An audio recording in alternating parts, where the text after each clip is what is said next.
We heard a complete assertion from side opposition. If we leave them by themselves, they're going to develop and they're going to flourish. My point is going to be exactly why they're not going to function in democracy in a two-state solution, and why only under a one-state solution democracy is actually going to flourish and they're going to flourish.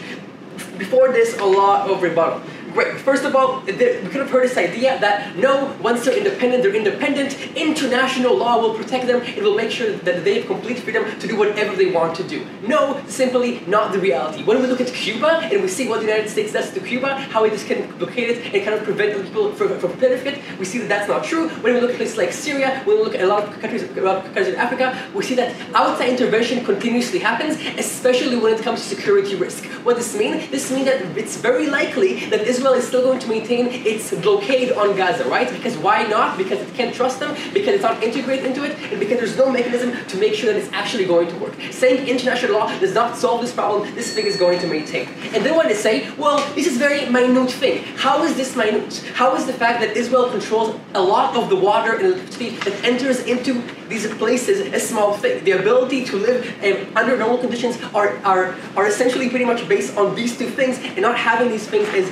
obviously extremely important. It's when they say they're going to be a completely independent country, free of Israel, we don't understand why that's true. If anything, we believe that because there's going to be less trust and less integration, Israel is actually going to double down on its effort and make sure that the lives for Palestinians are even worse, just so that they can't interfere. This is especially true if they hate Palestinians so much as side opposition has stated. Then we kind of heard this idea that, oh, well, they're going to be treated as second-class citizens, and because they are seen as enemies. What? We don't understand the actual effects on this. What we see in most societies is the fact that people tend to sort of self-segregate, right? You have Tira and you have Bet Shemesh, and those communities tend to kind of stay away from each other, right? They tend to kind of stay together, and therefore, when it comes to being within their own community, we really don't see why there's going to be discrimination. When it comes to the more metropolitan areas, if anything, we see that their people tend to be much more liberal and much more accepting, and therefore, the chance of discrimination goes way down in those places where it might actually happen.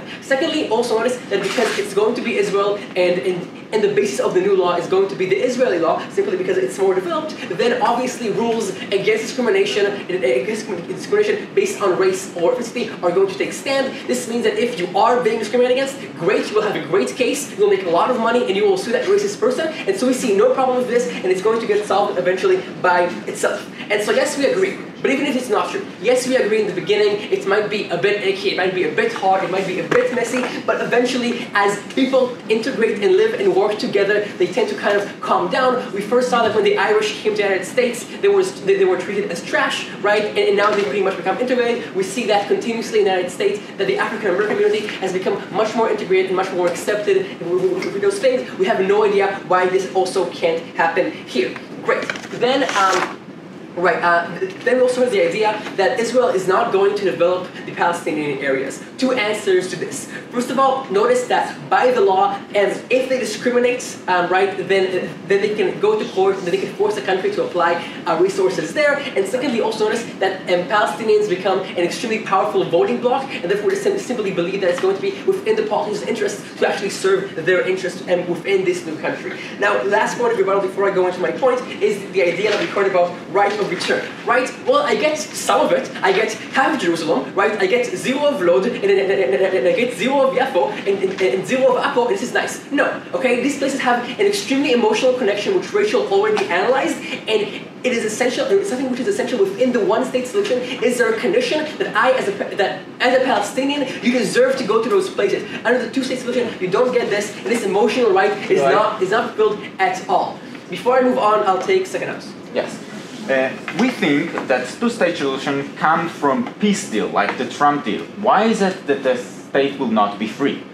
Again, because there's still going to be security concerns, it is just very likely that there's going to be some sort of limitation. There's going to be some sort of limitations. Again, when you're one country and everything is integrated, you can simply trust them much more. Even if this is not true, notice that there's still going to be a lot of Israeli surveillance and this stabilizing activity from the Israeli side to the Palestinian side because it'll still be a contentious relationship. Great. Moving on to the point of why democracy will not work under the two-state solution. So notice that the Palestinian government is probably going to remain as it is, because after all, they're the ones who have negotiated. The problem is that they have not grown a healthy democracy, and which is seen in some aspects, right? First of all, political protests are usually suppressed and not really allowed. Secondly, there's a lot of the opposition is usually suppressed. It's actually usually suppressed in those reactions. It's usually suppressed in those places. Thirdly, you have an ingrained ideology in schools. Fourthly, you have extremely weak courts who can't actually enforce anything and can actually enforce governmental abuse. All these reasons make it so that the democracy currently and will not continue to function because it currently does not, and the power is simply going to maintain at the top and not change. Why is this so bad? It's so bad because it means that when the power is concentrated at the top, the people's interests are not being served. It means that when it comes to things like education, when it comes to things like sewage, that those interests are not made a priority, and therefore they tend to either not happen or happen much slower. And obviously this leads to a worse condition in life. Why will it actually work if it goes to Israel? Well, in Israel, Israel does have a history of a democracy. We have functioning courts who can limit the government powers. We have many protests about a lot of things all the time, which block a lot of the roads, especially in Jerusalem. We also have this idea of freedom of thought, where we try to make sure that people can actually express their opinion and to have debates, right? And so when it comes to integrating these two people, the Israeli system of the court is going to make sure that the government has to protect the rights of the people. What this means? This means that when Palestinians actually go to vote, their interests are actually going to get served. And as pretty much 50% of the entire population, they're going to have massive power to make sure that the ideas that they want to put forth are actually going to get enforced, meaning that when it comes to the real choices of Palestinians around education, culture, religion, and all of those other laws, they're actually going to happen. And therefore, because the interests of Palestinians are actually going to get served, we obviously believe that it's beneficial to the Palestinian people, unlike a two-state solution in which the government is simply not going to function and not going to treat them at all. So, proposed.